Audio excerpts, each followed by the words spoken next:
បាទសួស្តីបងប្អូនហ្នឹងអញ្ចឹងបងប្អូនឆ្ងល់មានឆ្ងល់ទ្រង់ខ្ញុំធ្វើអញ្ចឹងមានន័យមិនរៀប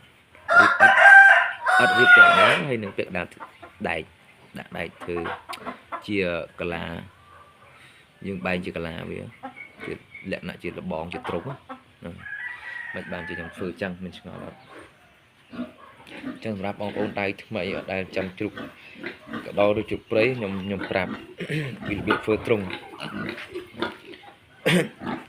ជ្រូ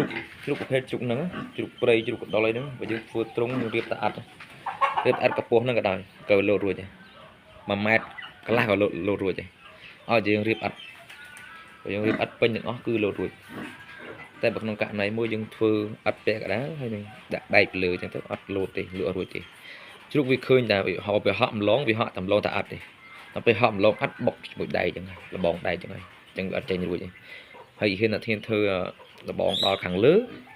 អត់ដល់ខាងលើវាផ្លោះទៅដល់លើដែរពួកហ្នឹងបកែលោតហ្នឹងមិនមែនដូចជ្រូកសាច់ទេលោតរងៃនៅមានជ្រូកខ្លះឆ្លាតវាលោតរួចលោតទៅលូនតាមបន្លោះហ្នឹងនៅមានរួចមួយទៀត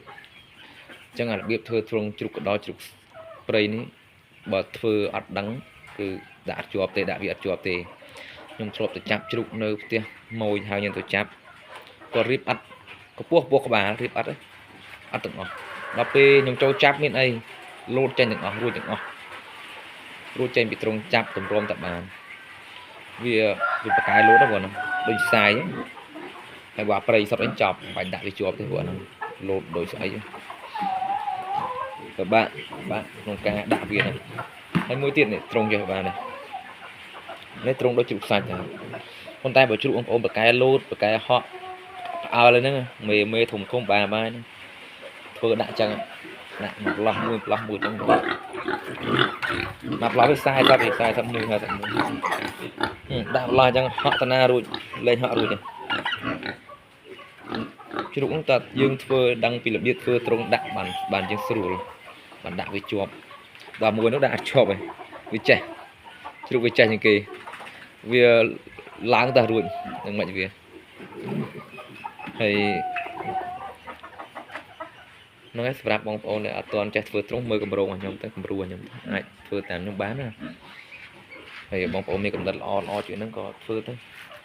តែខ្ញុំចាំដោយសារខ្ញុំចាំបាត់សោតខ្ញុំ5ឆ្នាំហើយចាំកាត់ធ្វើទ្រង់រៀបអត់ហ្នឹងដាក់ជាប់ទេលោតឆ្វេងលោតស្ដាំចូលខាំគ្នាពេញទឹកពេញដីហ្នឹងតែសម្រាប់បងប្អូនចាំលេងអីបងប្អូនគាត់រសនាញ់ទៅណាញ់ដបងជាប់ទៅ